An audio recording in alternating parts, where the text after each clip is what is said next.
Hello everyone, welcome to Viti Pathshala.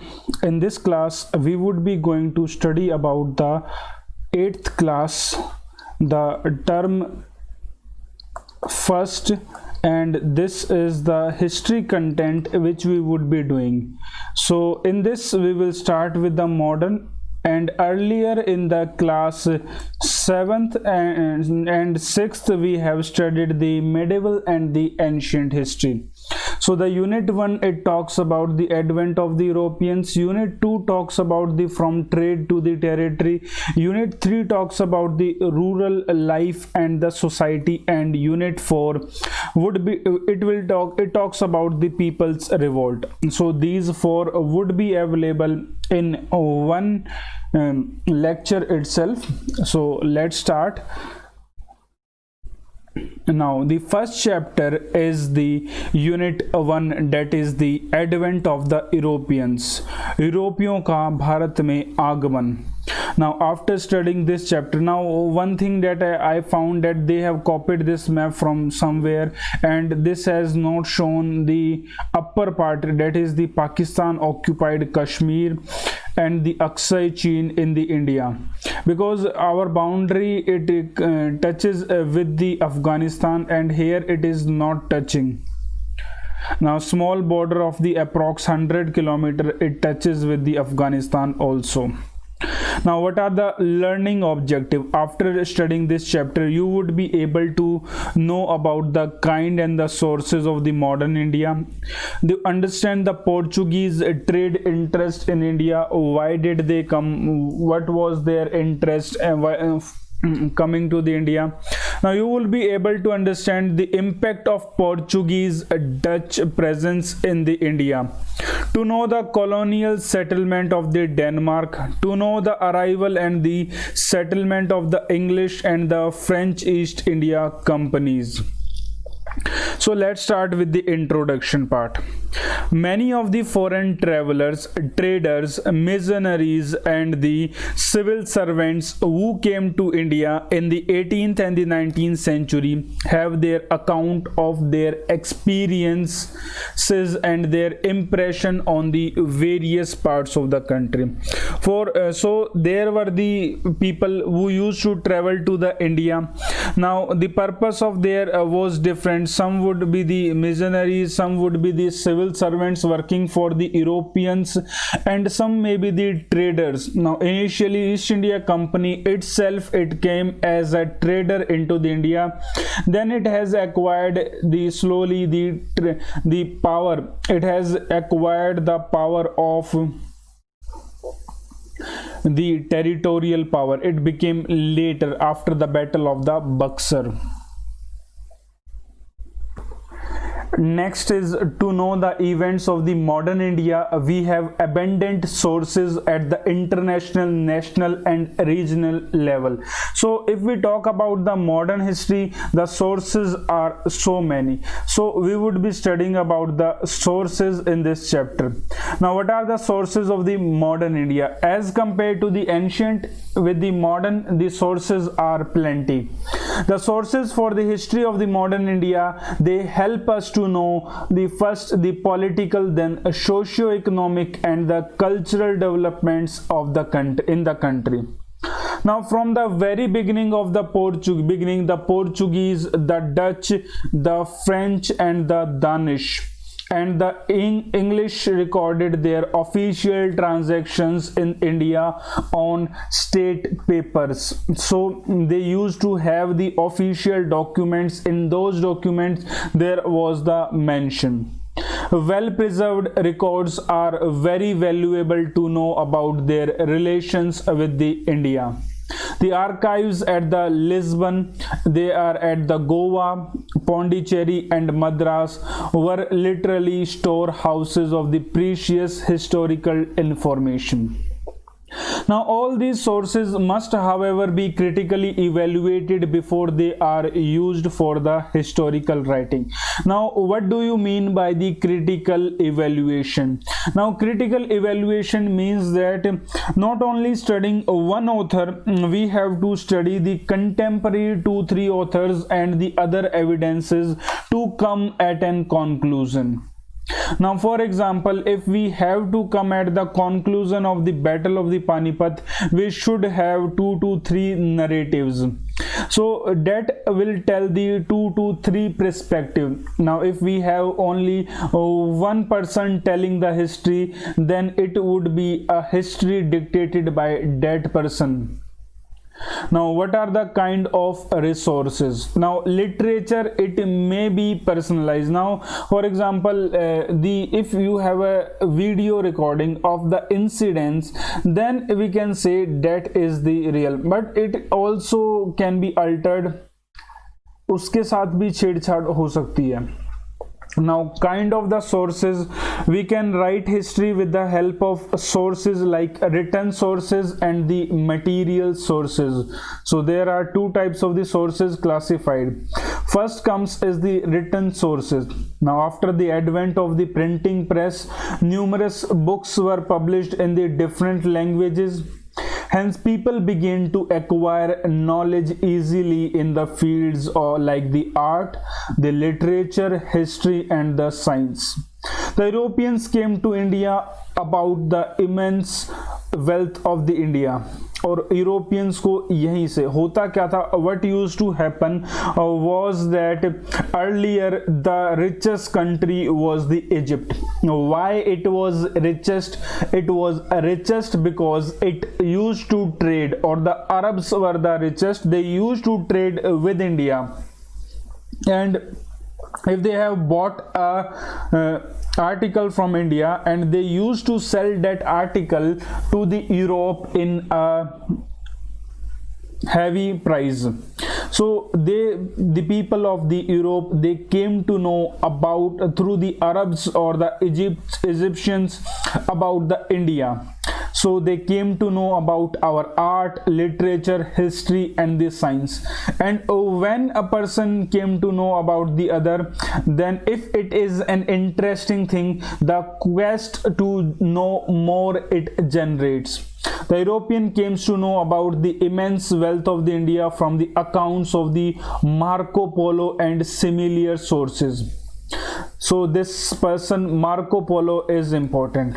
The wealth of India attracted Europeans to this country. Anand Rangam is a name to the conjure within the annals of the Tamil history. He was a Dubash, a translator in the Pondicherry to assist the French trade in India. He recorded the events that took place in the French India. His diaries contain the daily events from 1730 to the 1760. Now, which are the only written secular record available during that period we got? Now, his diaries reveal his profound capacity for the political judgment and is most valuable source for the history. Now, written sources include literatures, the travel accounts, diaries, autobiographies, pamphlets, government documents, and the manuscripts. Now, next comes is the archives. Now, what are the archives? You have heard this name many times and in the English vocabulary also.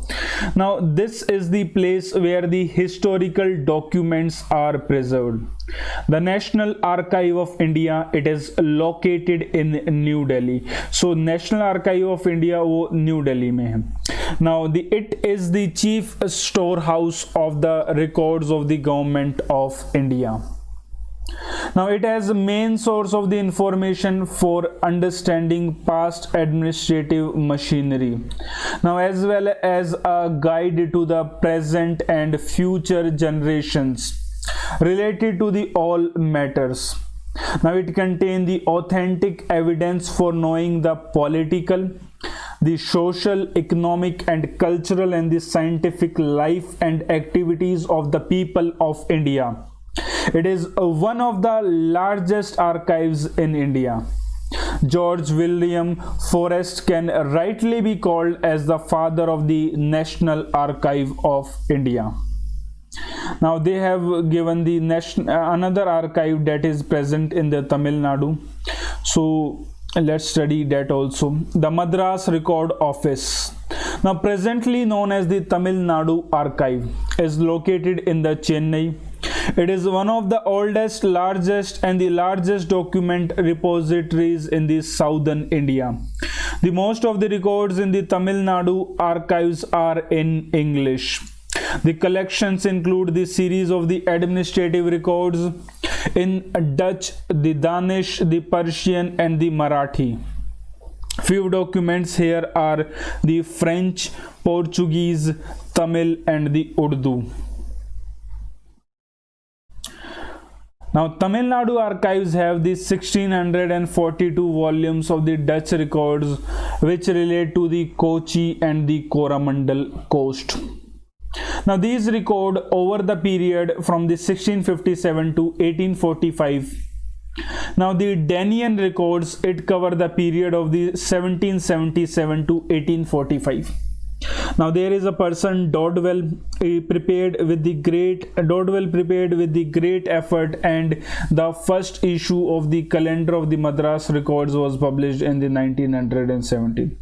So in this the Dodwell here, it is published in the 1917, the calendar of the Madras records. Now he was highly interested in the encouraging the historical researches.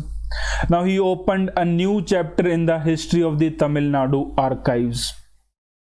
Now St. David Fort, Kudalur. Many paintings and the statue are the main source of modern Indian history. They give us a lot of information and the achievement of the national leaders and the historical personalities. Now historical buildings like the St. Francis Church at the Cochin, St. Louis Fort at the Puducherry, the St. George Fort in the Madras, St. David Fort in Kudalur, India Gate, Parliament House, the President House in New Delhi, etc. are the different styles and the technique of the Indian architecture. Now other objects and the materials of the religious, cultural and the historical value are collected and they are preserved in the museums. The museums help to preserve and promote our cultural heritage. So they promote our cultural heritage. The National Museum in Delhi is the largest museum in India, which was established in the 1949. So remember this point, the National Museum, where it is and so when it was established. The coins are a good source to know about the administrative history. अगर आपको किसी भी राज्य के राजा के बारे में, उनके रूल के बारे में, if you want to know about their rule and the administrative history, you must see their coin. Its shape, the picture depicted on the metal they used. The first coinage in the modern India under the crown was issued 1862. So they have used the word under the crown. Now 1857, the revolt. After that, the crown assumed the power. Edward VII ascended after Queen Victoria, and the coins issued by him bore his model. The Reserve Bank of India was formally established in 1935 and was empowered to issue the Government of India notes.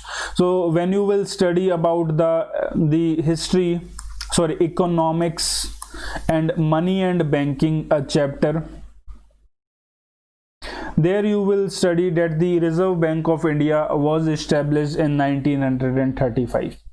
The first paper currency issued by the RBI in the January 1938 was a 5 rupee note. It bear the portrait of the King George VI.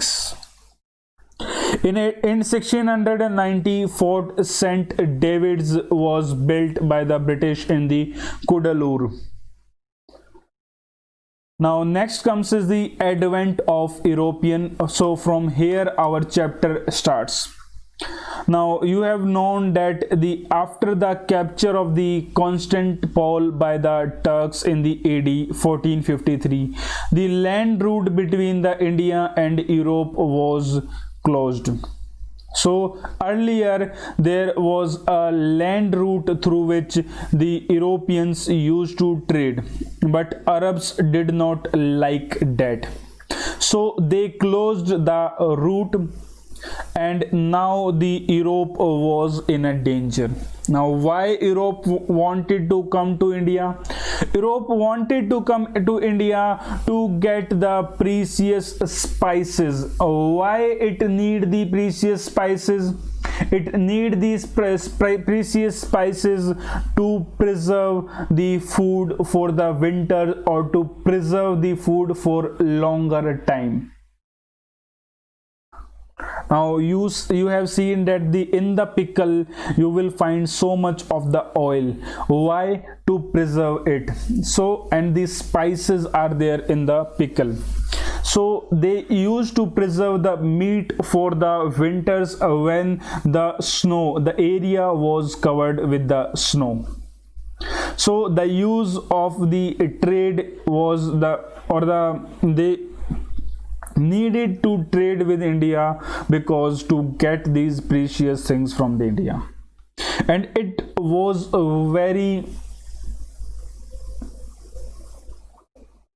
the price was very low here, and they used to sell it in the Europe at high prices. So that also encouraged them to come to India. The Turks penetrated into North Africa and the Balkan Peninsula. Now, if it became the imperative on the part of the European nation to discover a new sea route to east. Now they were eager to go to the India, so they started searching the routes to the India. Now when the land route is not available, they started to search for the sea route, because sea does not belong to any particular country. Now audio visual means the possessing both a sound and a visual component, such as slide tape presentation. Audio visual service provide frequently offer web streaming, video conferencing, and the live broadcasting services. Television, film, internet, also called as the audio visual media. Now Portugal. So amongst the entire European nations, Portugal was the foremost to make a dynamic attempt to discover a sea route to the India. Their Prince Henry, who belonged to the Portugal, who is commonly known as a navigator, he encouraged his countrymen to take up the adventurous life of exploring the unknown regions of the world. The Bartolomé Dias, a Portuguese sailor, he reached the southernmost tip of the Africa in 1487. He was patronized by the King John II, or he was offered, or he was given money by the King John II. So first of all, we will talk about the Prince Henry Portugal. He invented a compass and told its citizens to go and explore the world. So the Bartolomé Dias, he started like this, and when he came, he struck at here and he found something unusual at the tip of the Africa. वहां पे आके उसको लगा कि यहाँ पर कुछ जो है अनयूजुअल है. You will find that this area has in the geography we have studied the furious 40s and roaring 40s, furious 50s and the shrinking 60s. So this is the same area. The land is less in the southern hemisphere and the water is more in the southern hemisphere.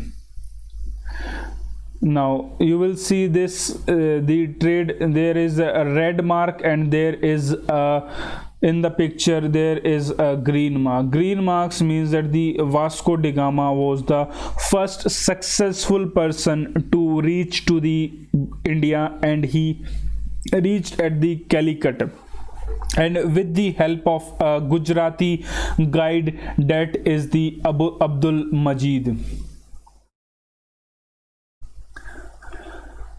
Now this map we would be talking about later, the settlements of the various European trade centers. Now we will talk about the Vasco da Gama. Vasco da Gama, he was a Portuguese sailor. He reached the southernmost tip of the Africa and he continued his journey to the Mozambique. So Mozambique, you see it is an island here.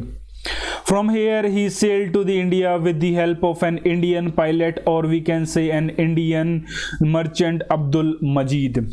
Now in AD C 1498 he reached the Calicut. When he reached the Calicut, he was cordially received by the King Jamurin, the ruler of the Calicut. A second Portuguese navigator, Pedro Alves Cabral, sailed towards the India following the route discovered by the Vasco da Gama with the 13 ships and a few hundred soldiers in the 1500. On his arrival to the Calicut, there arose conflict between the Portuguese and the King Jamurin. Now the Vasco da Gama came to India for the second time. Now when he came first time in the 1498, he discovered the jewel of the India. He came to know about the India, and the price was so low, so that when he went back to the Europe, he sold the materials and he got the 60% profit of what he has invested. So if a person gets the profit, he will again venture, and Vasco da Gama again came second time, and now he come with the more ships. So in the 1501, Vasco da Gama came with the 20 ships and founded a trading center at the Kannur. One after another, they established the factories at the Calicut and the Cochin. The King Jamurin attacked the Portuguese in the Cochin but was defeated. Cochin was the first capital of the Portuguese East India Company. What was the Cochin? It was the first capital made by the Portuguese East India Company. The third voyage of the Vasco da Gama, now he became greedy and wanted to trade more and more. Vasco da Gama came in the 1524. He fell ill and he died in the Cochin. Now the next is the Francisco de Almeida. Francisco de Almeida, when the Portuguese they started settling into the India, they bought some land and they named them the factory. अब उन फैक्ट्रियों पर अब कुछ ना कुछ एक चौकीदार छोड़ना पड़ेगा. That was known a watchkeeper, or they called it as the governor. The superintendent of the factory was known as the governor. So first governor was the Francisco de Almeida, 1505 to 1509, the 4 years.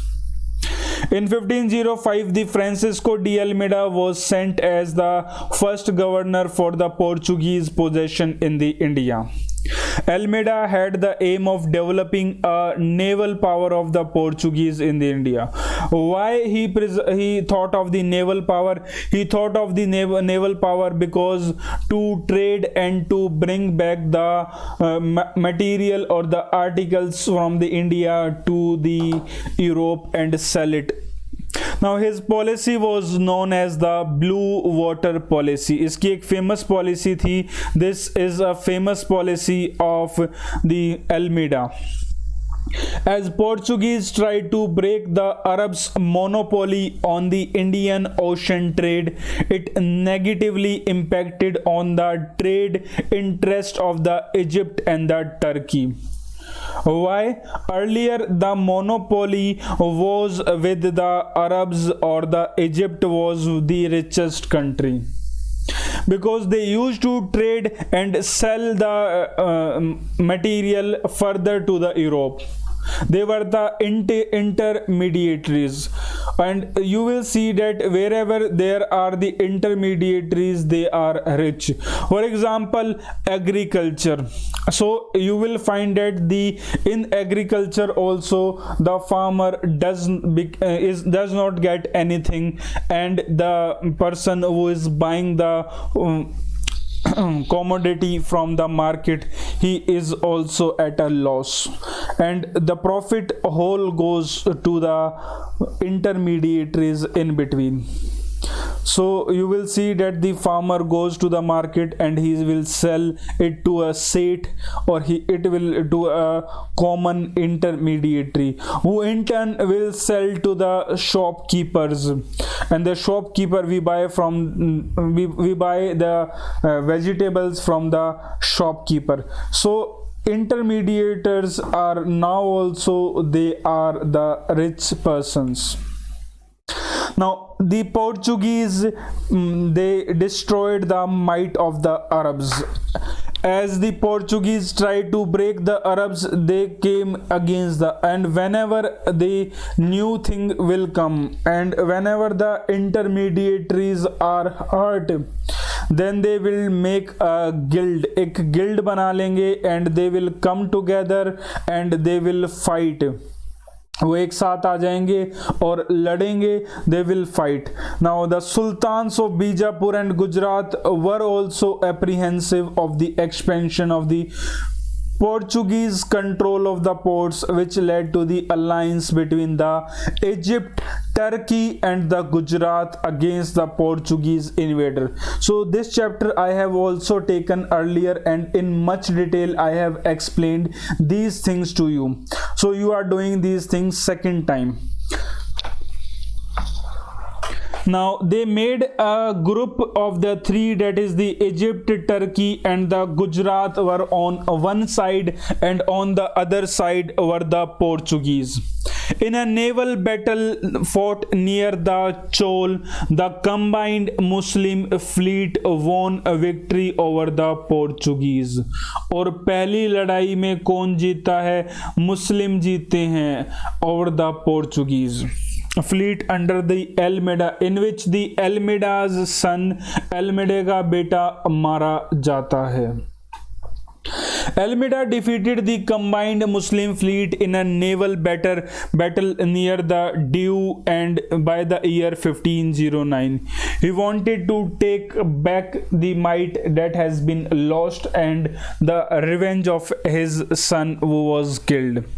Now Portuguese claimed the naval supremacy in Asia. Now he made the Portuguese naval power. Next will come the Alfonso de Albuquerque. 1509 to 1515 is his time period. He is the real founder of the Portuguese power in India. So the real founder was the Alfonso de Albuquerque. He captured the Goa from the Sultan of the Bijapur. The Almeida made the Portuguese the naval power, and he will make the Portuguese the land power, and by conquering the Goa from the Sultan of the Bijapur. In the November 1510, in 1515, he established the Portuguese authority over the Ormuz in the Persian Gulf. He encouraged the marriages of the Portuguese with the Indian women. So he told the Portuguese that you settle here, you mix with the culture of the India, and he encouraged the marriage. He maintained the friendly relations with the Vijayanagar Empire. Now next comes is the Nino Da Cunha. His time period is 1529 to 1538. Now in between also there were the governors, but they were not so useful. The governor Nino Da Cunha moved capital from the Cochin to the Goa. Kochi से गोवा लेके आता है Nino Da Cunha in 1530. In 1534, he acquired the Bassein from the Bahadur Shah of the Gujarat. In 1537, the Portuguese they occupied the Diu. Now later they wrested Daman from the local chiefs of the Gujarat. In 1548, they occupied the Salste. Thus, during the 16th century, Portuguese succeeding in capturing Goa, Daman, Diu, Salste, Bassein, Chol and Bombay on the western coast. So these were the territories of the Portuguese on the western coast. They have also acquired the Hooghly on the Bengal coast and Santhom on the Madras coast and enjoyed the good trade benefits. The Portuguese brought the cultivation of the tobacco to India. Portuguese Bharat में क्या लेके आए? Tobacco लेके आए, also potato भी लेके आए, printing press भी start करेंगे. Now, due to the influence of the Portuguese Catholic religion, they also brought the opium to the India. Portuguese Catholic religion spread in the certain regions of India, western and the eastern coast. The printing press was set up in the Portuguese at the Goa in the 1556. Now, what would be the role of the printing press in India? Initially, the missionaries they brought the printing press to the India, and they brought to the India to print the Bible and to spread the message of the Bible. First was the first thing that was printed was the scientific work on the Indian medicinal plants by the European writer was printed at the Goa in the 1563. और printing press में जो पहली चीज print की गई थी वो it was about the our Ayurveda in the local language or the Indian medicinal plants. In 17th century, the Portuguese power began to decline to the Dutch. It went into the hand of the Dutch, and in 1739, the Portuguese pockets became confined only to the Goa, Diu, and the Daman. So this was a small history of the Portuguese and how they came to India and what was their time period and how was their rule. Now next comes is about the Dutch. The Dutch followed the Portuguese into the India. In 1602, the United East India Company of the Netherlands was formed, and it received the sanction of their government to trade in East India. After their arrival in the India, the Dutch founded their first factory at the Masulipatam in 1605. So Dutch की पहली factory it was established in the Masulipatam. Remember that.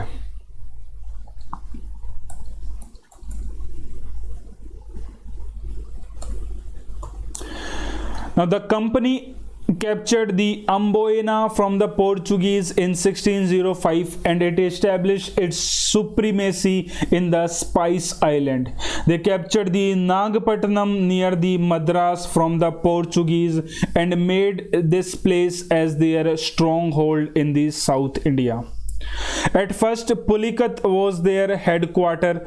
Later, they shifted it to the Nagapattinam in the 1619. Starting में अगर हम बात करें तो इनका headquarter था. It was the Pulicat was their headquarter. Later on, they shifted their headquarter to the Nagapattinam in 1690. The most important Indian commodities traded by the Dutch were the silk, cotton, indigo, rice and the opium. ये trade करते थे. They monopolized the trade in the black pepper में वो supreme हो गए थे and other spices. The important factories of there are the Pulicat, Surat, Chinazura, Kasim Bazar, Patna, Nagpatnam, and Balazore, and the Cochin. The English India Company, East India Company, remained engraved in the rivalry with the Portuguese and the Dutch throughout the 17th century. In 1623, the Dutch cruelly killed the 10 English traders and the 9 Javanese in the Amboina. Now, this incident accelerated the rivalry between the two European companies, between the Dutch and the English, and English did not like that, and a famous battle was held after that, and their final collapse came to defeat with the hands of the English in the Battle of the Bedra. So remember the year, remember the battle. Why it is important? Because the Dutch lost and they lost their settlement in the India. The Dutch lost their settlements one by one.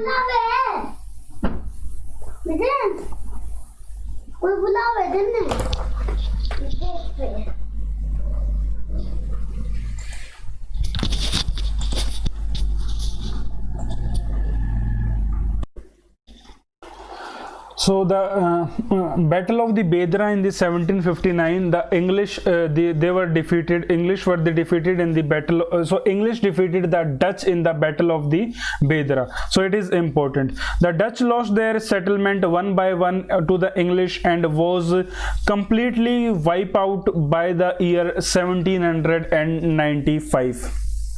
Now next we would be going to talk about the Dutch in the Tamil Nadu. Now the Portuguese, who established a control over the Pulicat since the 1502, were overthrown by the Dutch. In the Pulicat, the Dutch built the fort Gelderia in the 1613. Now this fort was once the seat of the Dutch power. So you can see the fort they have shown. Now the Dutch established their settlement in the Pulicat in 1610. Diamonds were exported from the Pulicat to the western countries.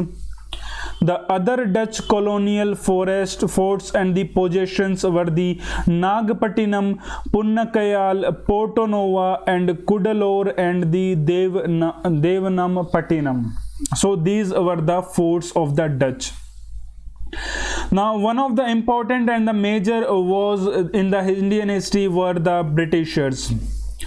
On 31st December 1600, the Elizabeth, the Queen of the England, granted a charter to the governor and the company of the merchant of the London to trade with the East Indies. So before that, there was a merchant who came to India through the land route, and he came to know about the immense wealth of the India. So he wanted to trade, so he made a group of the merchants, and that came to be known as the Merchants of the London, and a company was formed in the names of the Merchants of the London to trade with the East India Company. Now to go to the India, they need the permission of the government, and they went to the government and they took the permission from the Queen of the England, that is the Queen Elizabeth. Initially, for the 20 years, the charter or the permission was granted. The company was headed by a governor and a court of the 24 directors at that time. The Captain Hawkins visited the Jahangir court in 1608 to get certain concessions from the company. He secured the permission to raise a settlement in the सूरत में factory लगाने की permission इनको मिल गई.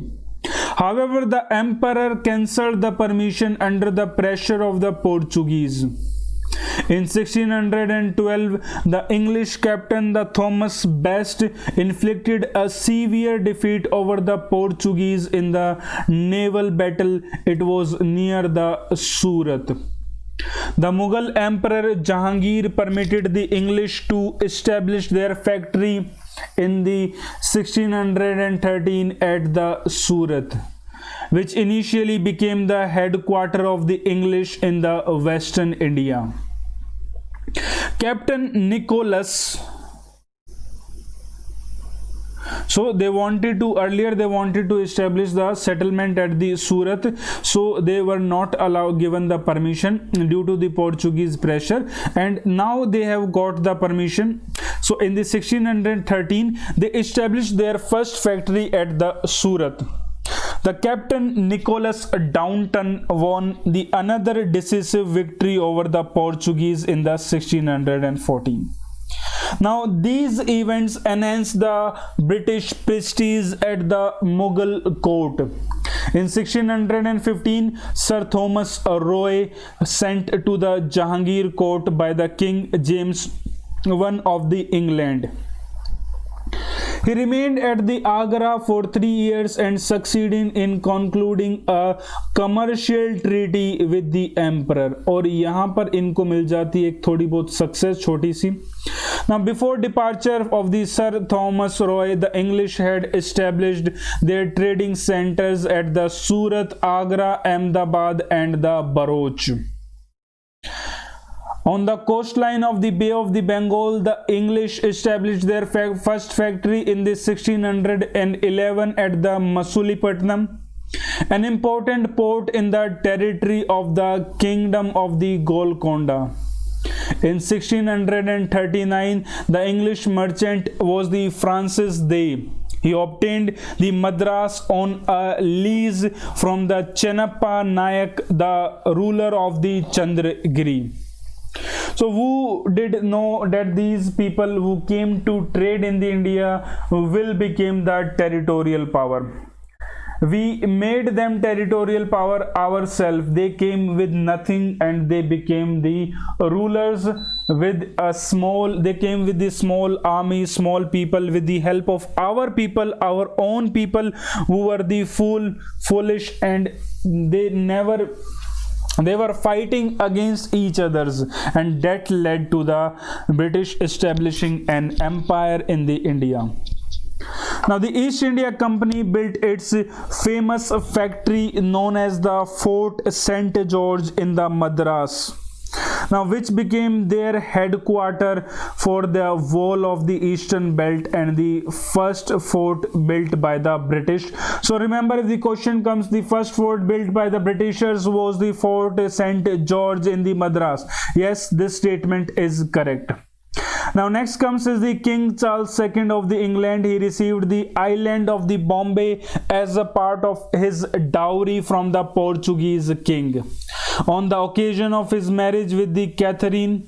So Bombay was a small town and which was later grown into the big. It was given into the lease to the company. In 1668, the East India Company acquired, and it was useless for the Charles II. So he wanted to earn some money, and he gave it to the rent, gave on the rent to the British company on the £10.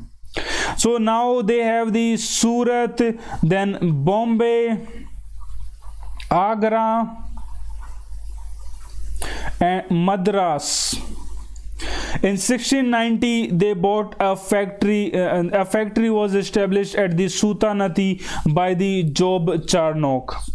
The Jamidar of the 3 villages of the Sutanati, Kalikata and the Gobindpur was acquired by the British in the 1698. Or we can say a person, Job Charnock, purchased the 3 villages which later grow into the Calcutta. It will be later on named as the Calcutta. These villages later grew into the city of the Calcutta. The factory of the Sutanati was fortified in the 1696, and this new fortified settlement was named as the Fort William II Fort in the 1700. So the second fort would be the Fort William, and now they have the Calcutta also. After the Battle of the Plassey in the 1500 and 1757 and the Battle of the Buxar, the most important 2 battles in the Indian history, the company became a political power. India was under the East India Company rule till 1858. After it came under the direct administration of the British Crown. So this was the advent, how they come and how they consolidated the power in India. The next we have to study about the Danish. On the March 17, 1616, the king of the Denmark, Christian IV, issued a charter and created the Danish East India Company.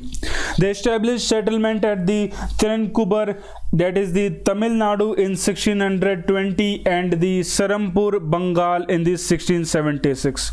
Serampore was their headquarters in India. They failed to strengthen themselves in India and they sold all their settlements in the India to the Britishers in 1845.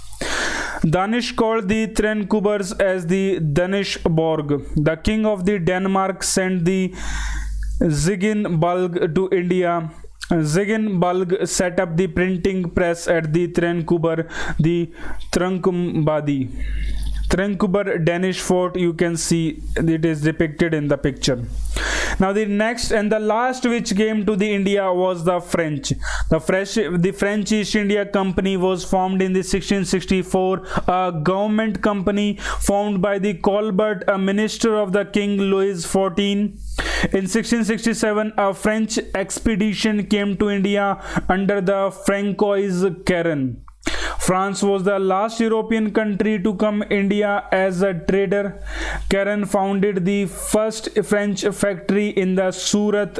They also founded the first factory. Their first factory was also at the Surat. In 1669, Markara founded the second factory at the Masulipatam by securing a patent from the Sultan of the Golconda.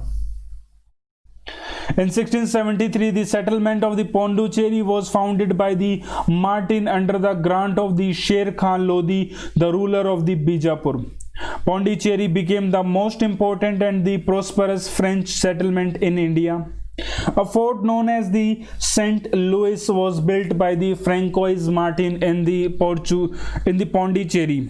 In 1673, the French obtained the permission from the Sesta Khan, the Mughal Subedar governor of the Bengal, to establish a township at the Chandranagore near the Calcutta. The French East India Company established factories in the different parts of India, particularly in the coastal regions such as the Mahe, Karaikal, Balasore and the Kashim Bazar. There were a few important trading countries. These were the few important trading centers of the French East India Company. The vision of the French power in India was further reinforced by the appointment of Joseph Francois Dupleix as the governor of the French East India Company in the 1742. He succeeded the Dumas as the French governor of the Pondicherry.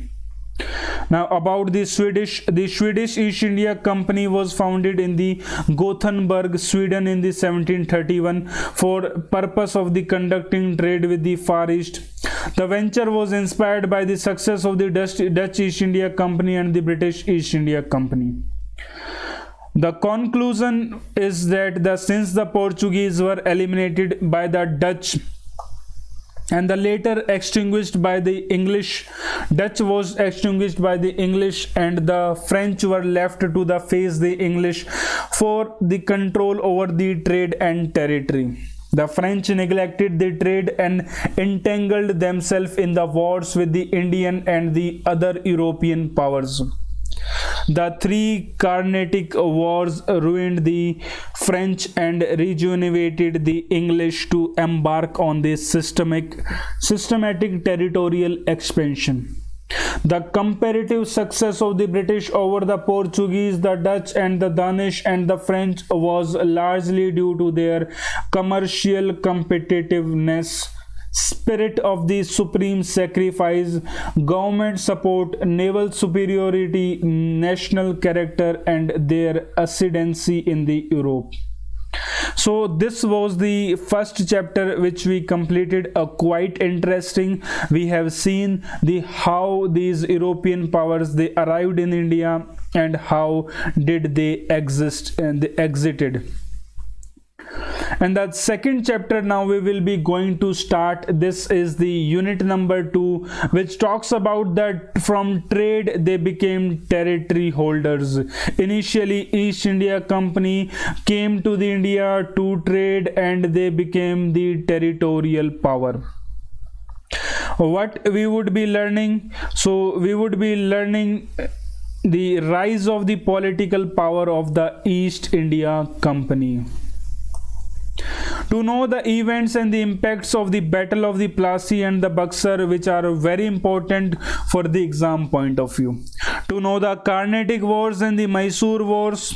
To know the Carnatic Wars and the Mysore War, it has been repeated the point. To understand the growth of the colonial army and the civilian administration.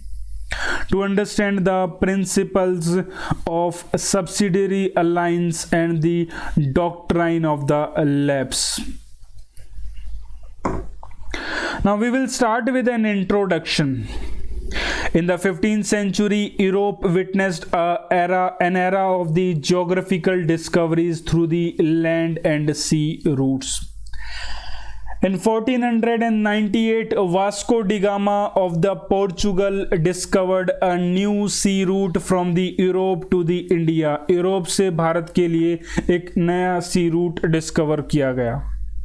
The main motive behind those discoveries was to maximize the profit through trade and to establish the political supremacy. So they are giving a recap in the introduction. The ruler of the East India Company in the India became effective after the conquest of the Bengal. The main interest of the company in India was territorial and commercial expansion. Establishment of the political power by the East India Company. Now first is the Battle of the Plassey, which make them the powerful in the India. To realize their power, the Britishers realized their power by this battle. Ali Vardi Khan, he was the Nawab of the Bengal and died in the 1756. His grandson, who was the Sirajuddola, he ascended the throne of the Bengal. If that treachery was not done with the Sirajuddola, his dear one, his military commander and other people, they treached with the Sirajuddola, and that led to the death of the Sirajuddola, and the Britishers became a power. If the Britishers were defeated initially in this war, in this battle, then they would not be able to consolidate the power in India. The British, taking the advantage of the new Nawab's weakness and the unpopularity, they seized the power. So Sirajuddola decided to teach the British a lesson by attacking over their political settlement of the Calcutta. Now what happened initially, they got a land from the Bengal, and there they started building they built the fort there. They wanted to consolidate their power, but the permission to build the fort was not granted to them. So there occur a tragedy that is known as the Black Hole tragedy. Now if we consider about this tragedy, it has been written by the British person, so we cannot exactly trust on the facts of this tragedy. So the number was less, so they have printed this as the more, they have shown it as the more number,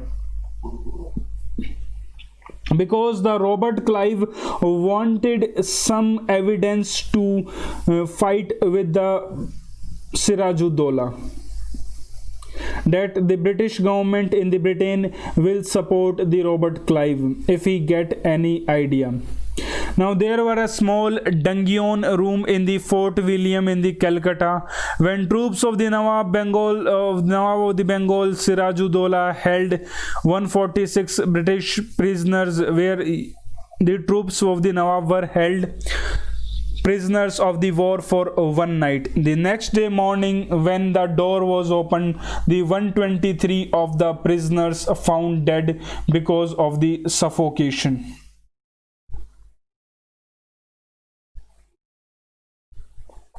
The Nawab captured their factory at the Qasim Bazar. On 20th June 1756, Fort William surrendered, but the Robert Clive recovered the Calcutta. On 9th February 1757, the Treaty of the Alinagar was signed, where the Sirajuddaulah conceded particularly all his claims. The British then captured the Chandranagore, the French settlement, on the March 1757.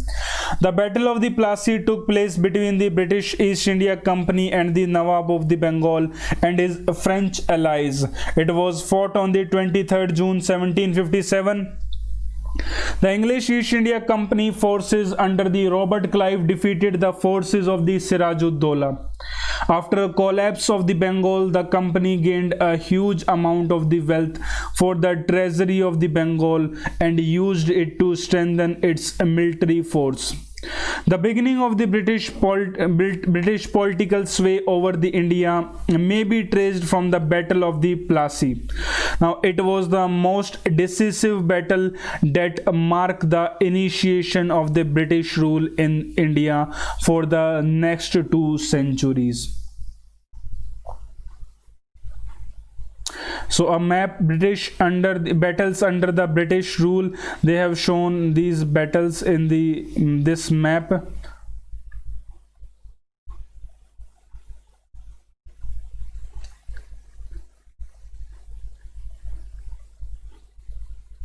The famous battles have been shown: the Battle of the Vandivost, the Battle of the Porto Novo, Arcot, the Battle of the Mangalore, then the Plassey, then Nagpur. All these battles have been shown in this map, the places they have marked. Now next comes is the Battle of the Buxar 1764, which made them the power for the India or the Bengal power, initial or the starting of the British power in the India. After the Battle of the Plassey in the 1757, the company was granted the undisputed right over the free trade over Bengal, Bihar and Odisha. So though they have not discussed these battles in this chapter in detail, in the later classes we would be discussing them again in great detail.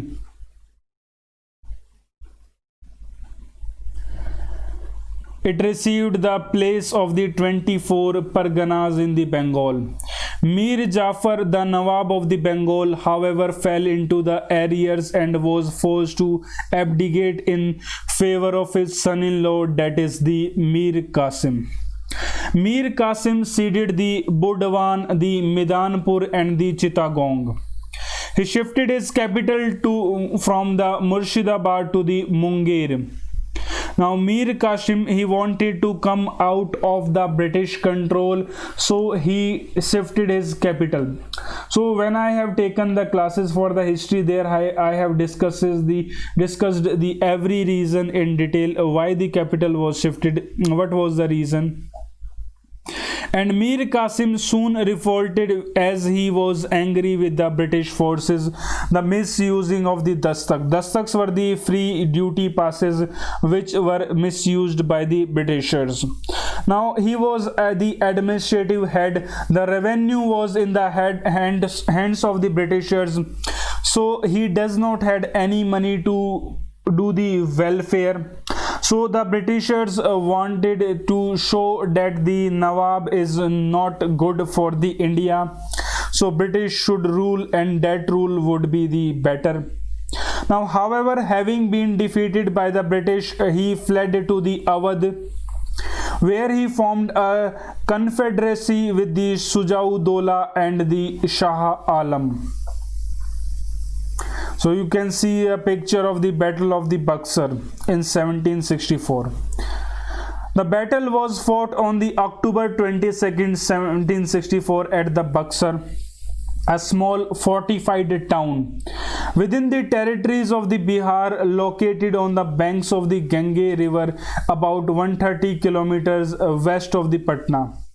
It was a decisive victory for the British East India Company. The Sujaudola, Shah Alam and Mir Qasim were defeated by the General Hector Munro. Mir Jafar was again placed on the throne. Once again he was made the king. On Mir Jafar's death, his son Nizamud-Dowla was placed on the throne. The British did not involve directly in the administration because they know that the popularity of the king, if the king himself is removed, the people will never accept the suzerainty or the rule of the Britishers. His son Nizamud-Dowla was placed on the throne, and they signed the Allahabad Treaty on the 20th February 1765, by which the Nawab had to disband the most of his army and to administer the Bengal through a deputy Subedar nominated by the company. Robert Clive concluded the two separate treaties, and one was with the Sujaudola and another was with the Mughal Emperor Shah Alam II. Now, dual system of the government started in the Bengal hereafter, and this dual system of the government would be later replaced by the William Bentinck when he will come to the India.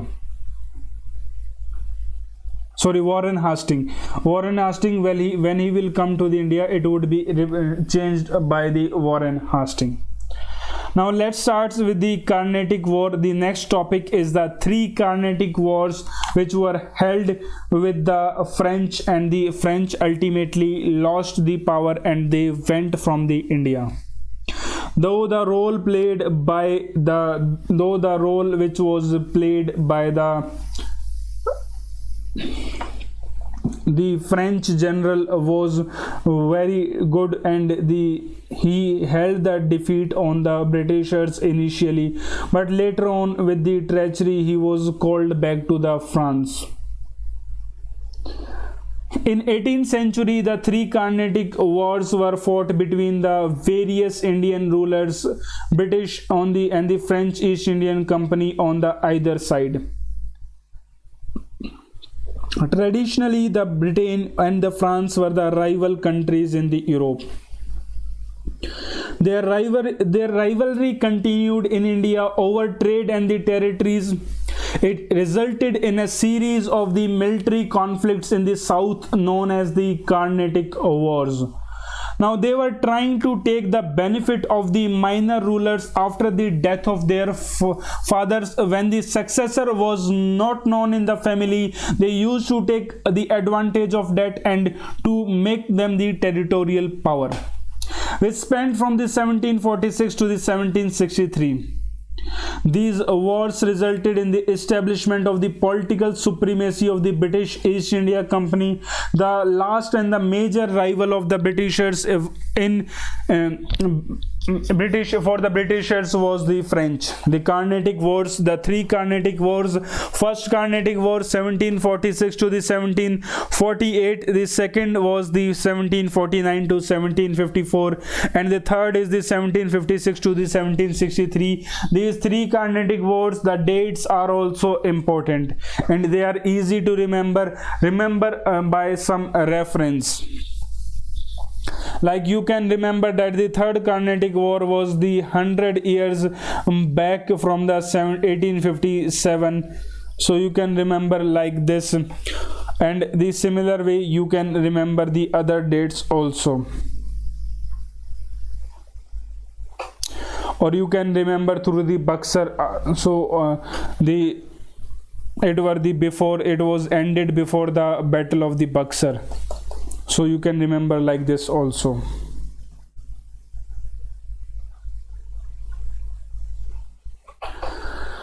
Now, the first Carnatic War. On the outbreak of the Austrian War of the Succession in the Europe, the English and the French were on opposite camp, increased the hostility between these two forces. The echoes of the war was felt in India also. The first in the scene is the Battle of the Adyar 1746. The first Carnatic War is remembered for the Battle of the San Thom Madras, fought between the French forces and the forces of the Anwaruddin, the Nawab of the Carnatic, who appealed the British for help. A small French army under the Captain Paradise defeated the strong army which was under the Mahfuz Khan at the Seine, San Thom on the banks of the river Adyar. This was the first battle. Now, this was the first occasion when the superiority of the well-trained and the well-equipped European army over the Indian army was proved beyond doubt. Now, the Treaty of the Aix-les-Chapelles 1748. The war was ended by the Treaty of the Aix-les-Chapelles, which brought the Austrian War of Succession to an end. Under the terms of the treaty, Madras was returned back to the English, and the French in turn got their territories in the North India.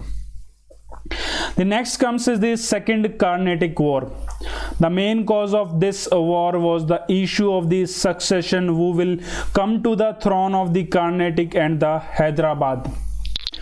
Anwaruddin Khan and the Chanda Sahib were the two claimants to the throne of the Carnatic, whereas the Nasir Jung and the Muzaffar Jung were the claimants to the throne of the Hyderabad.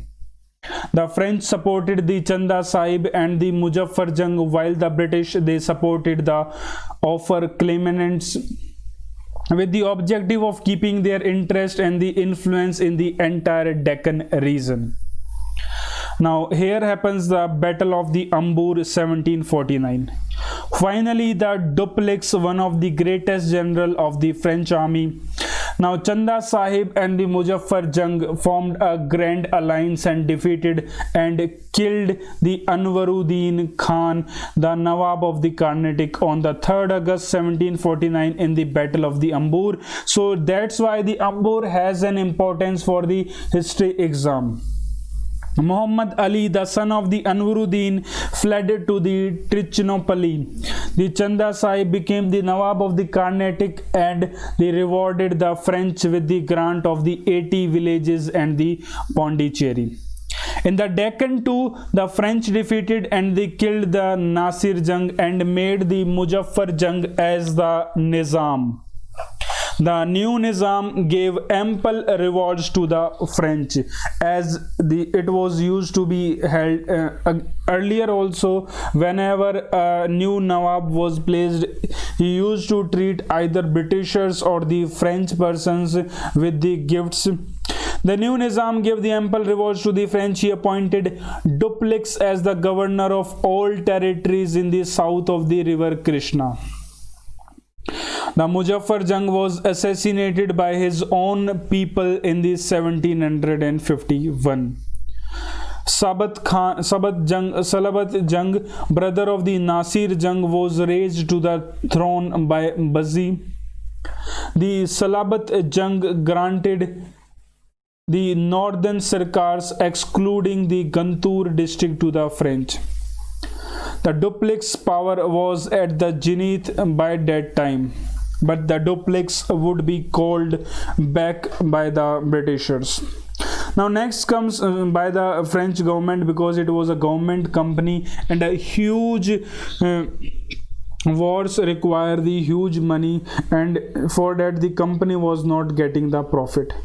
In the meanwhile, the Dupleix sent the forces to besiege the fort of Trichy, where the Muhammad Ali had taken the shelter. Chanda Sahib also joined with the French in their effort to besiege the Trichy. Robert Clive's proposal was to accept the British governor Saunders and with the other 200 English and the 300 Indian soldier, Clive entrusted the task of the capturing the Arcot. Now his attack proved the successful. Robert Clive defeated the French at the Arni and the Kaveri Pak with the assistance of the Lawrence. Chanda Sahib was killed in that treaty. Muhammad Ali was made the Nawab of the Arcot under the British protection.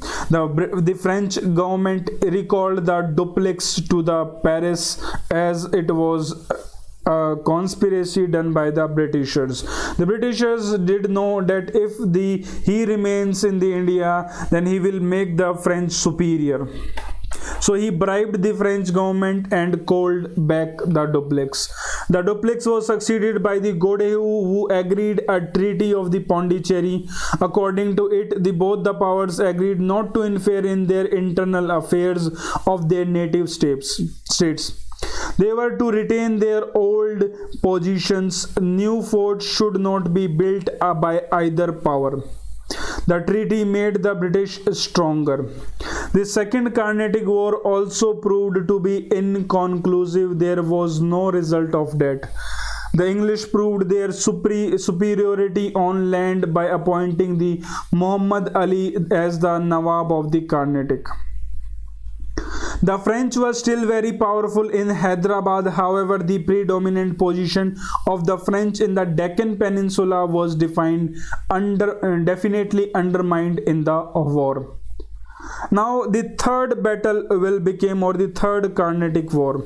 The outcome of the outbreak of the 7 years of war in the Europe led to the in 1756 third Carnatic War in India. By the time the Robert Clive established the British power in the Bengal by the Battle of Plassey, which proved them with the necessary finance for the Third Carnatic War. Count de Lally was deputed from the France to conduct the war. From the French side, he easily captured the Fort Saint David. He ordered the Bassi to come down to the Carnatic with his army to make a united effort to push the British out of the Carnatic, to throw the British out of the Carnatic. Taking advantage of the Bassi's departure, Robert Clive sent the Colonel Forge from the Bengal to occupy the northern Sirkars. It was the part of the Andhra Pradesh and the Odisha. Now the decisive battle, that is the Battle of the Vandivash and the Treaty of the Paris, these both the dates are important. Now the decisive battle of the Third Carnatic War was fought on the January 22nd, 1760. The English army under the General Eyre Coote totally routed the French army under the Lally. Within a year, the French had lost all their possessions in India. Lally returned to France, where he was imprisoned and executed. Now next comes is the Treaty of the Paris. The 7 years wars were concluded by the Treaty of the Paris. The French settlements, including the Pondicherry, were given back to the French, but they were forbidden from the fortifying those places. They were not allowed to gather the armies. The French dominance in the India practically came to an end. Now next we will see is the Anglo-Mysore War. So there were the 4 Anglo-Mysore War, and I have done this with you earlier also. I told you first war was the Hyder Ali was in the first war. So Hyder Ali won the first war. Second war, no decision, so it was 0, and the other 2 wars were defeated, in which the Tipu Sultan was defeated. Here was also Tipu, here was also Tipu, here was also Tipu. And in the during the Anglo Second War, the Hyder Ali died due to cancer. The Mysore and the resistance of the British expansion. The state of the Mysore rose to the prominence in the politics of the South India under the leadership of the Hyder Ali 1762-1782. He and his son the Tipu Sultan 1782-99 played a prominent role against the expansion of the British Empire in India. Both of them faced the English with the undoubted courage. In 1761, he became the de facto ruler of the Mysore. He also proved to be the most formidable enemy for the English in India. The First Anglo-Mysore War. What were the causes? Hyder Ali's growing power and his friendly relation with the French became a matter of the concern for the English East India Company. The Maratha, the Nizam and the English enter into a triple alliance against the Hyder Ali. What would be the course? The Nizam, with the help of the British troops under the General Joseph Smith, invaded the Mysore in the 1767. Hyder Ali defeated English and captured the Mangalore. Hyder Ali defeat कर देगा English को और capture कर लेगा Mangalore को. In March 1769, he attacked the Madras and forced the English to sign a treaty of the Madras on the 4th April 1769. So, this such powerful was the Hyder Ali in the First Anglo-Mysore War. Treaty of the Madras 1769. At the end of the war, the Treaty of the Madras was signed between the Hyder Ali and the British East India Company. Both the parties returned the conquered territories and promised to help each other in the case of the foreign attack on them. So that simple was the treaty that was signed. Now again the second battle will start, the Anglo War will start, the Anglo-Mysore War. What are the causes? The causes are the English did not fulfill the terms of the Treaty of 1769 and Hyder Ali did not like that. And when Hyder's territories were attacked on the 1771 by the Marathas, Hyder did not get the help from the British as it was said in the treaty. So British captured the Mahe, a French settlement with the Hyder's jurisdiction. It led to the formation of an alliance by the Hyder Ali with the Nizam and Marathas against the English in the 1779. The course of the battle. In 1781, the British General Sir Eyre Coote defeated the Hyder Ali at the Porto Nova. The Mysore forces suffered another defeat at the Solinger. Hyder Ali died of the cancer during the course of the war. After the death of the Hyder Ali in the 1782, his son Tipu Sultan continued the war against the English. Tipu captured the Brigadier Matthews, the supreme commander of the British forces, along with his soldiers in the 1783. It was a serious loss to the Tipu.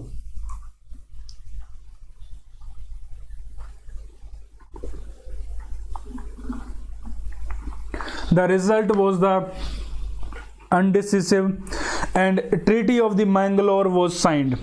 On 7th March 1784, the Treaty of the Mangalore was signed between the two parties. Both agreed to return to the conquered territories and also the prisoners of the war. So जहाँ जहाँ उनकी territories हैं वहाँ वापस चले जाएंगे और वो वापस कर दें, prisoners of the war को भी छोड़ दिया जाएगा.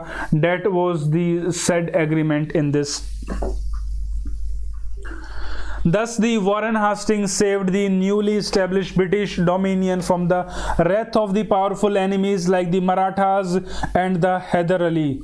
When the British lost their colonies in the America and the elsewhere, the Warren Hastings lost nothing in the India. Instead, he consolidated the British power in India. Next is the Third Anglo-Mysore War. What were the causes? Tipu was trying to seek alliance of the foreign power against the English, and the purpose he had sent his ambassador to the France and the Turkey. He wanted to make his army supreme or the superior. He wanted to make his army on the lines of the foreign powers. Tipu attack on the Travancore in the 1789, whose ruler was an ally of the British. The English, the Nizam and the Marathas entered into a triple alliance against the Mysore. What was the course? The Tipu fought alone with the fought alone, which continued for 2 साल तक वो लड़ाई चलती रही. It was fought in 3 phases. The attack of the English under the General Madras, it was failed. Therefore, in December 1790, Cornwallis himself took the command of the army. Cornwallis captured all the hill forts which obstructed his advance towards Serinagapatnam and reached near its outer wall के पास पहुंच जाते हैं. Tipu felt desperate and opened the negotiations with the English. Now Cornwallis agreed and the Treaty of the Serinagapatnam was concluded in 1792. Tipu surrendered half of the territory. According to this, Tipu agreed to pay 3.6 crore of the rupees to the English as a war indemnity, and they surrendered. अपने 2 बेटों को भेज दिया गया as a hostile to the English. The English acquired the Malabar, Kurg, Dindigul and the Baramahal and the Coimbatore and the Salem. The next was the Fourth Anglo-Mysore War. Tipu Sultan did not forget the humiliating treaty of the Serinagapatnam imposed upon him by the Cornwallis in the 1790. So what were the causes? Tipu sought the alliance with the foreign powers against the English. He now sent to the ambassadors to the Arabia, Afghanistan, Turkey and the French. Tipu was in the correspondence with the Napoleon who invaded the Egypt at that time. So he was like the later on जो बाद में सुभाष चंद्र बोस करेंगे, what the Subhash Chandra Bose did, it was done much back by the Tipu Sultan. Tipu was in correspondence with the Napoleon who invaded the Egypt at that time. The French officials came to the Serinagapatnam when they founded a Jacobin club and planted the tree of liberty. So you can see that this is an important, it comes in the exam. What was the course? Wellesley declared war against the Tipu in the 1799. The war was short and decisive. As planned, the Bombay army under the General Stuart invaded the Mysore from the west. The Madras army, which was led by the Governor General brothers Arthur Wellesley, forced Tipu to retreat to his capital, that was the Serinagapatnam. On 4th May 1799, Serinagapatnam was captured. Tipu fought bravely and was killed finally. Thus it ended the Fourth Mysore War, and the wall of the Mysore lay prostrate before the British. It came under the British. What was after the death of the Tipu? Mysore came under the Britishers. The English occupied the Kanara, Wayanad, Coimbatore, Darapuram, Serinagapatnam. Krishna Raja Odiyar, the former Hindu royal family, was brought to the throne. Tipu's family was sent to the fort of the Vellore. Now we would be going to study the Anglo-Maratha War. So the first Anglo-Maratha War, the time period is 1775 to 1782. The second is the second Anglo-Maratha War, 1803 to 1805. The third Anglo-Maratha War, 1817 to 1818.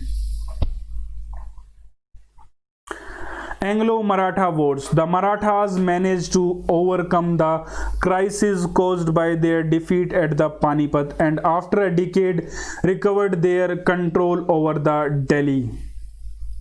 However, the old Maratha confederacy controlled by the Peshwa had given way to 5 virtually independent states.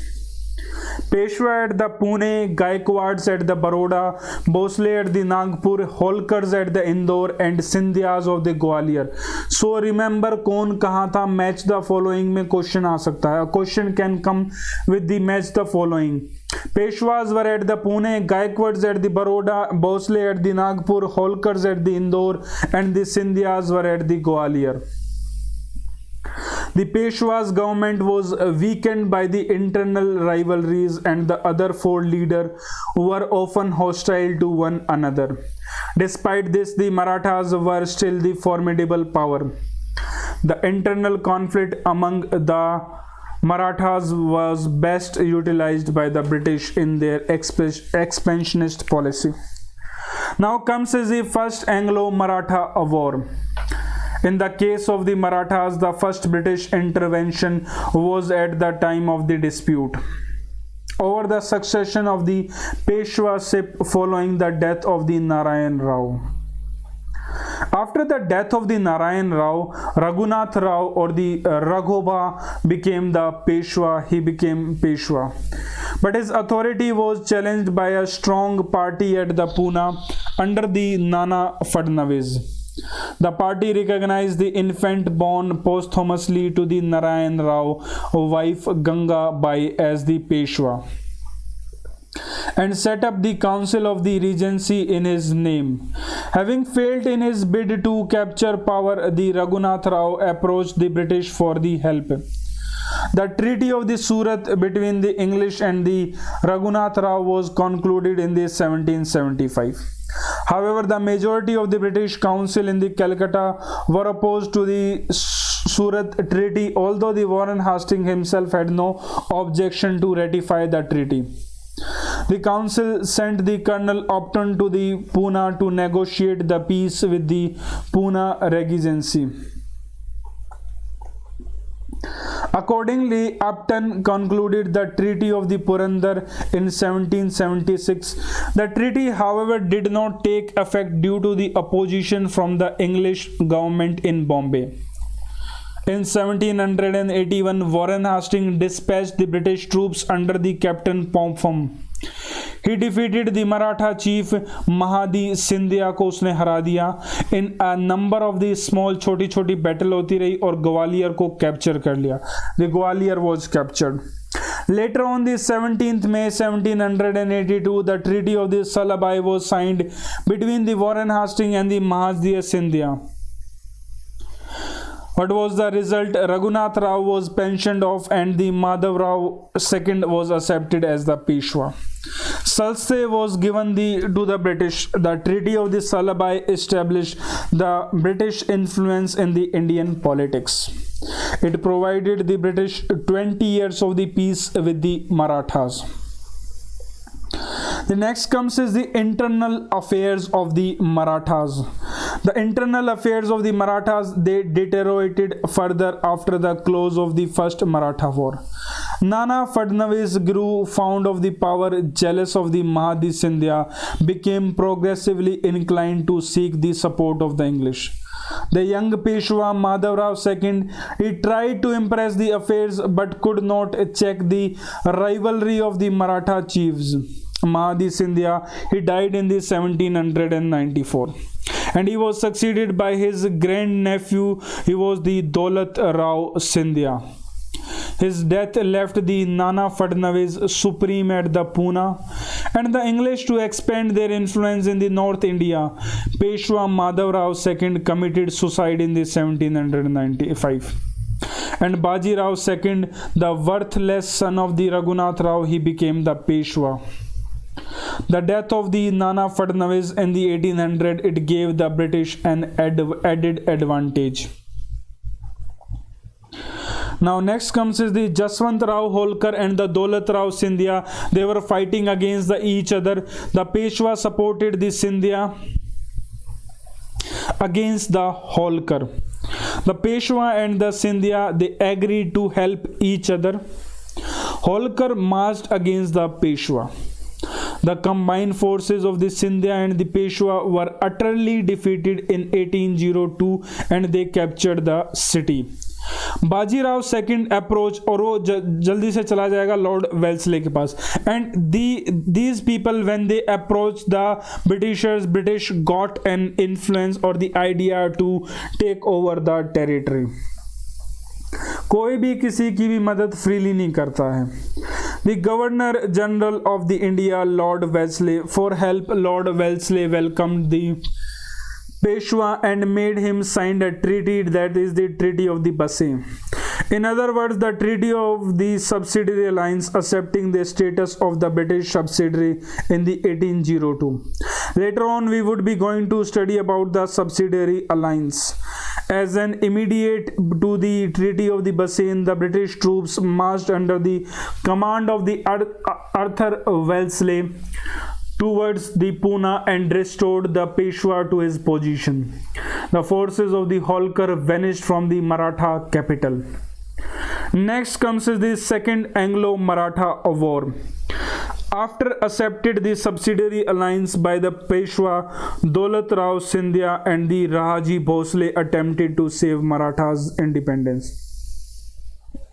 But the well-prepared and organized army of the English under the Arthur Wellesley defeated the combined armies of the Scindia and Bhosle at the Asai and the Aragao. So now the Marathas were defeated. The English forced them to conclude a separate subsidiary treaties, namely the Treaty of the Devgao and the Treaty of the Surji Arjun Gao, respectively, in the 1803. But the Yashwant Rao Holkar, he was also called as the Jaswant Rao Holkar, was undefeated. He had not participated in the war so far. Holkar plundered the territory of the Jaipur in 1805. The English declared war against him. Yashwant Rao Holkar made an attempt to form a coalition of the Indian rulers to fight against the British, but his attempt was unsuccessful. The Marathas were defeated, reduced to the Britain vassalage and isolated from one another. What would be the result? The result was the Maratha power was gradually weakened. The English East India Company started becoming the paramount power in India. The next is the Third Anglo-Maratha War. The Third Anglo-Maratha War was final and it was decisive conflict between the British East India Company and the Maratha Empire in India.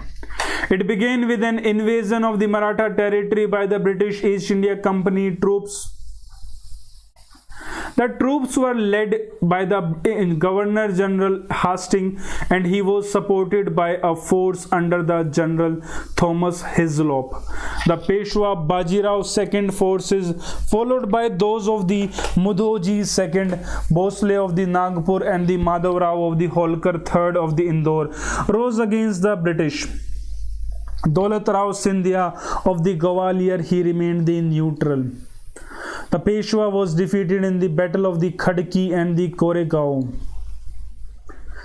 And several minor battles were fought by the Peshwa's forces to prevent his capture. But Bhosle was defeated in the Battle of the Shitabaldi and the Holkar won the Battle of the Mahadipur. What was the result? The Marathas' confederacy was dissolved and the Peshwaship was abolished. Most of the territory of the Peshwaship Bajirao II was annexed and they became the part of the Bombay Presidency.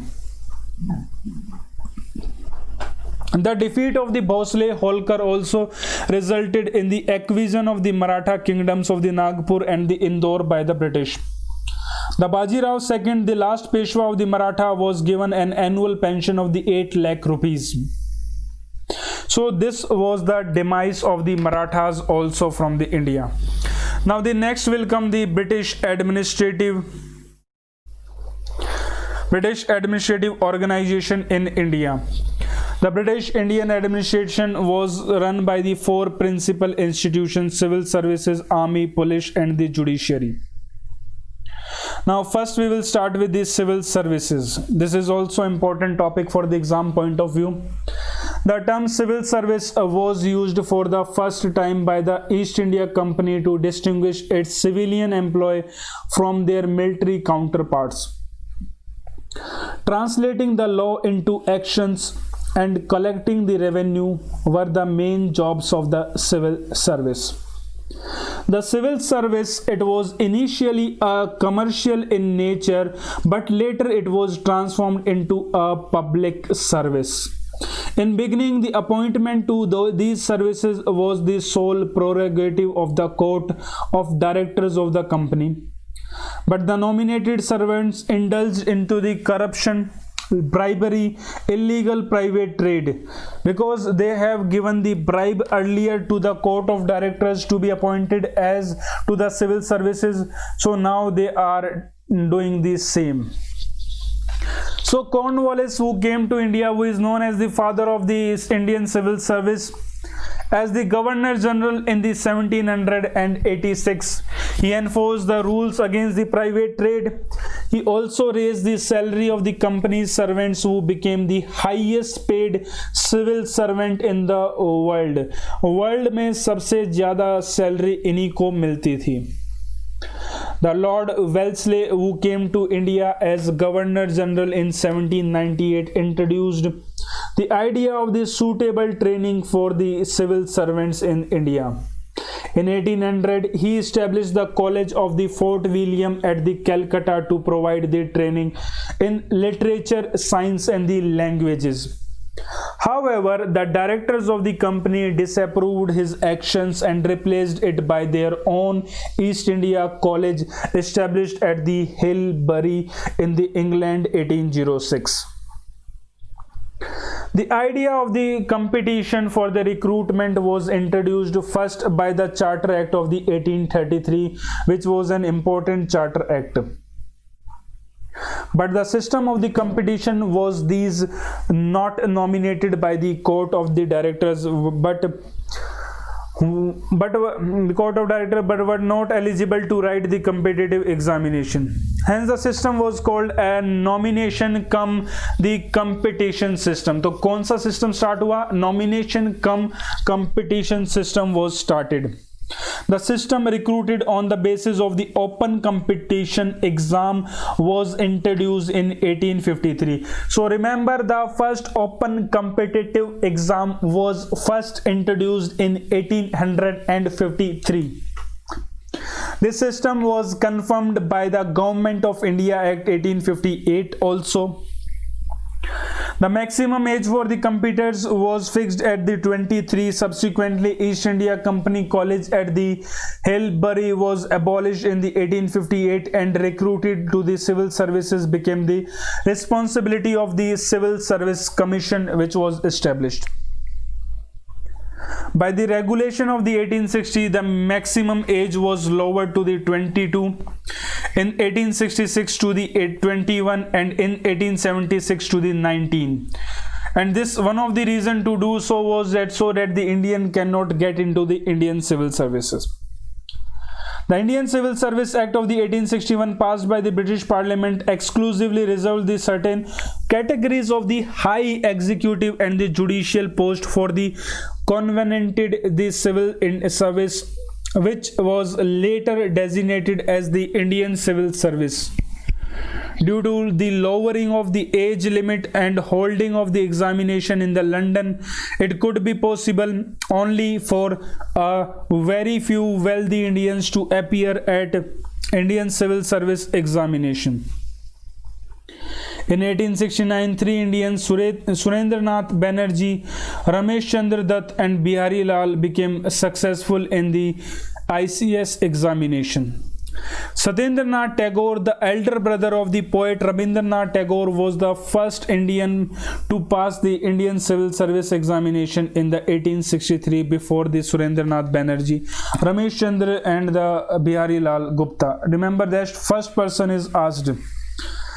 Later on, the Indian demanded to increase the age limit and to establish the center for the examination in the India instead of the England. This is the period of the moderates, and who was their method was the persuasion and to pressurize the government.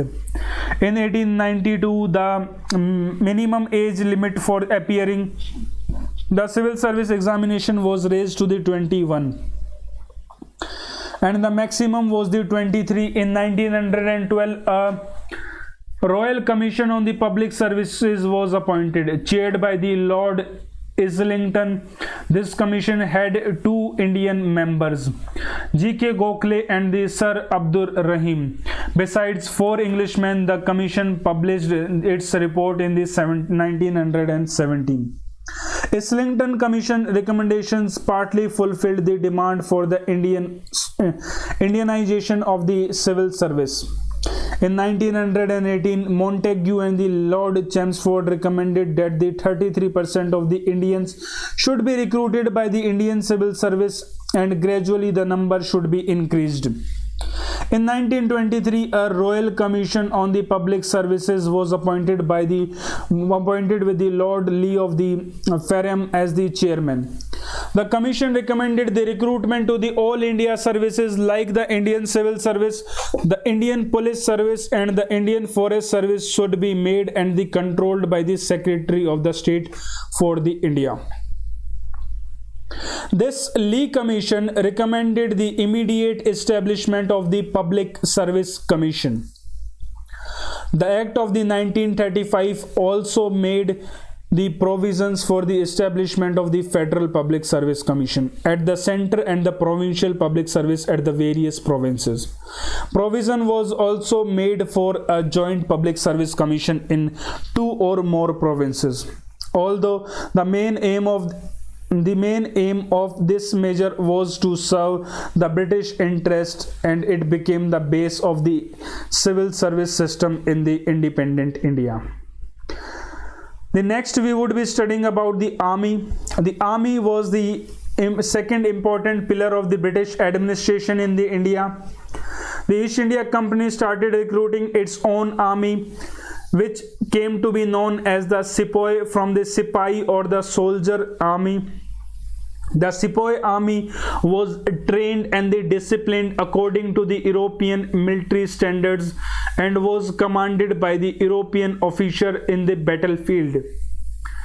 During the early stage of the British rule, three separate armies had been organized in the three presidencies of the Bengal, Bombay and Madras. Army has a great contribution in the establishment and the expansion of the British rule in India. Indian soldiers were given less salary and they were allowances that English soldiers.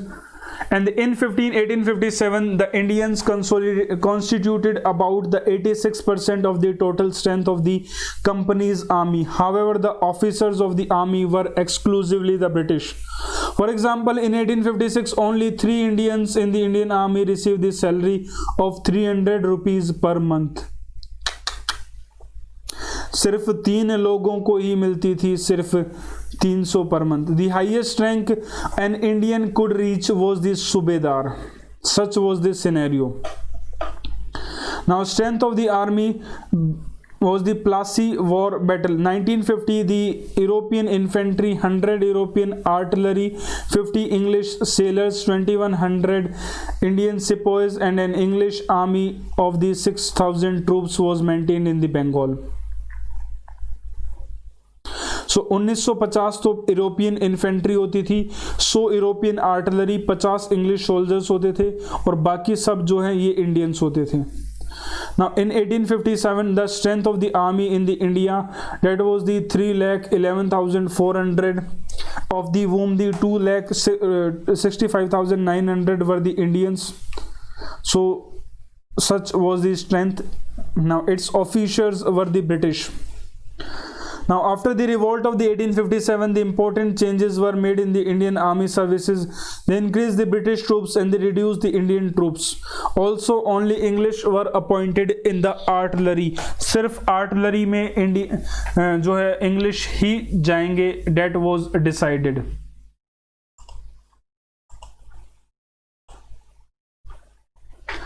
Now the next topic that we would be doing or learning would be the police.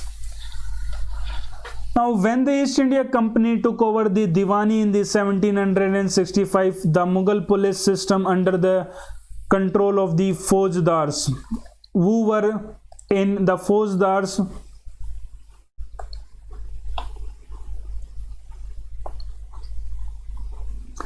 It was under the Faujdars who were in charge of their sarkars or the rural districts.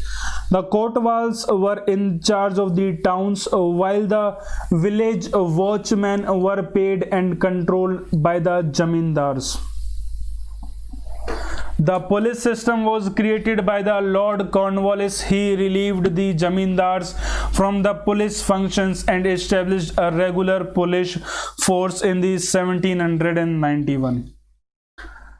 The Cornwallis established a system of the circles और the thanas each headed by the daroga. हर एक थाने को head कौन करेगा?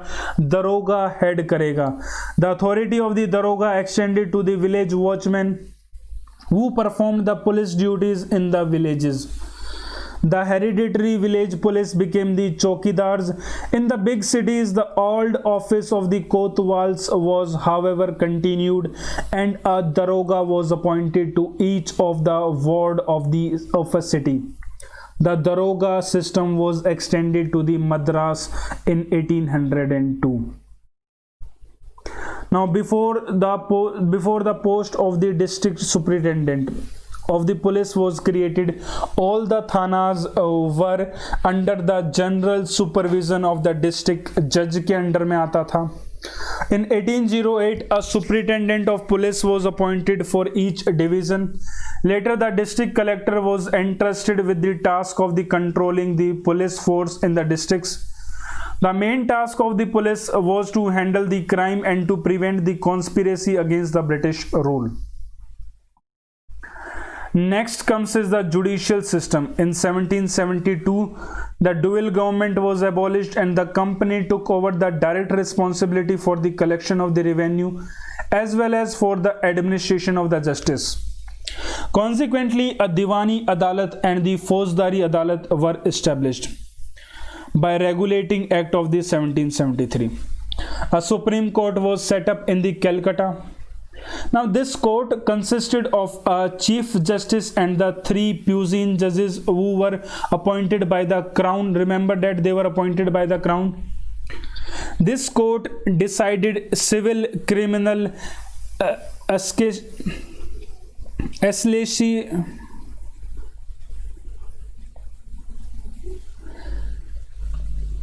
ecclesiastical and admiralty cases on the model of the Supreme Court of the Calcutta. A Supreme Court was established in the Madras in 1801 and in Bombay in 1823. In 1832, William Bentinck started the jury system in the Bengal. An Indian Law Commission was also established to compile the laws. A rule of law was established for the whole empire. According to Indian High Court Act of the 1861, 3 high courts were set up in the Calcutta, Bombay and Madras in the places of the Supreme Court. So there is a due know that is the Sir Eliza MP was the first Chief Justice of the Supreme Court at the Fort of the William in the Bengal. Sir Thiruvarur Muthuswamy Iyer was the first Indian Chief Justice at the Madras High Court. Next is the Subsidiary Alliance and Doctrine of the Lapse, the important 2 system we would be going to study. So these 2 are important for the exam, and this chapter is very important for your exam point of view. Lord Wellesley introduced the system of the Subsidiary Alliance to bring the princely states under the control of the British. It was the most effective instrument for the expansion of the British territory and political influence in India. The princely state at that time were called as the protected state and the British come under the refer as the paramount power. मतलब कि हम आपको संरक्षण दे रहे हो, आप हमारे under में आते हो, you came under us and we will provide you security, safety, and in turn you would be paying us. You would not keep any army. These were the conditions.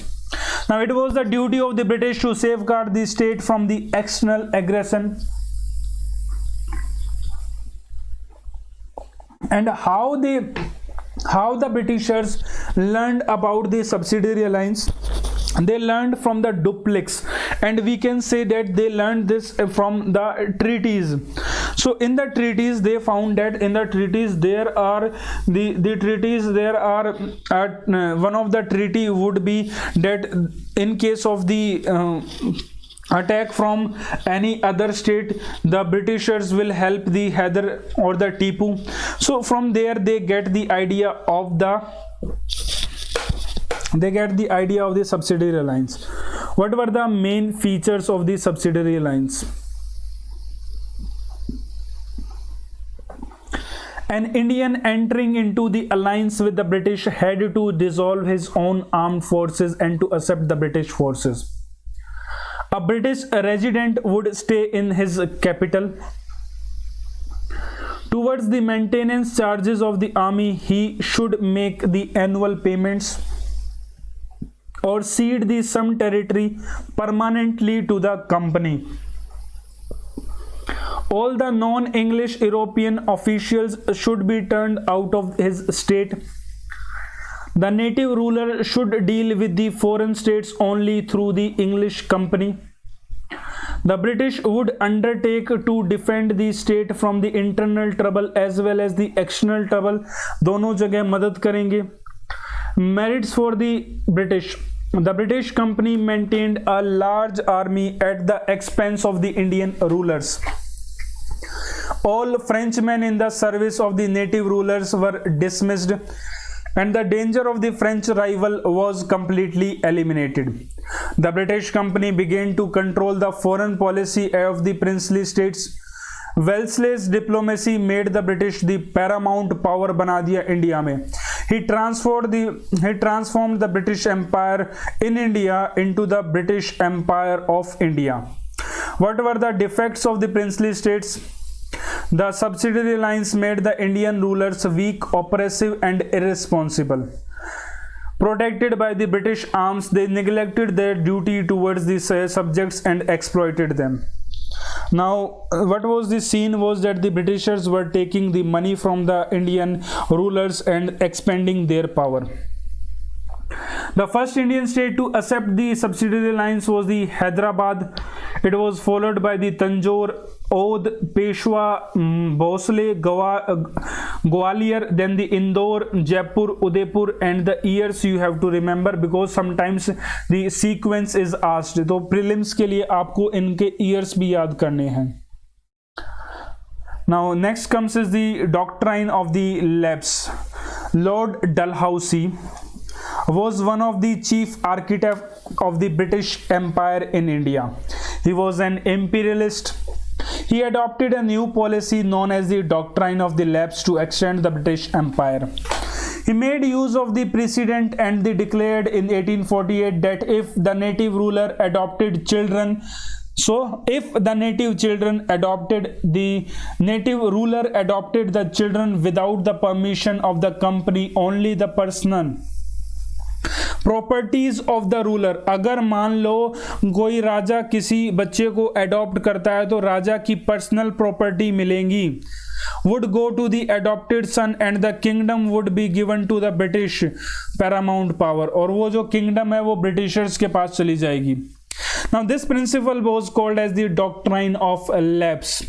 It was bitterly opposed by the Indians and it was one of the root cause for the Great Revolt of 1857.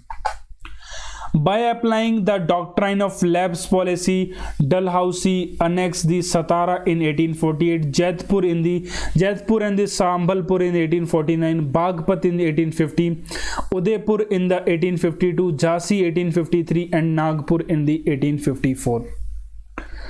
The last topic for this chapter is the factors for the success of the British. The first is the great naval power. Second, the development of textile. Third is the scientific division of the labor. Fourth, economic prosperity and skillful diplomacy. That I can agree. Then feeling of the insecurity among the Indian merchants, the inequality, this is the major reason, the inequality and ignorance of the Indian kings. Now, conclusion: the Battle of the Plassey was the foundation of the British domination in India. The company's administration was not for the interest of the people, it was imperialistic, expansionist, exploitative. It brought the more Indian territories under British domain through the Subsidiary Alliance and Doctrine of Lapse. This policy led to a South Indian Rebellion, a Vellore Rebellion in 1806, and the Great Rebellion in the 1857. So this was all in this class that we have studied. So we have completed 2 huge chapters which we have completed.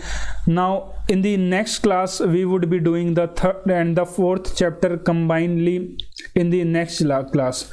So the next would be the rural life and society. So that was all. I hope you like the class. So if you like the class, do comment. If you have any query, subscribe and thumbs up. Thank you all of you.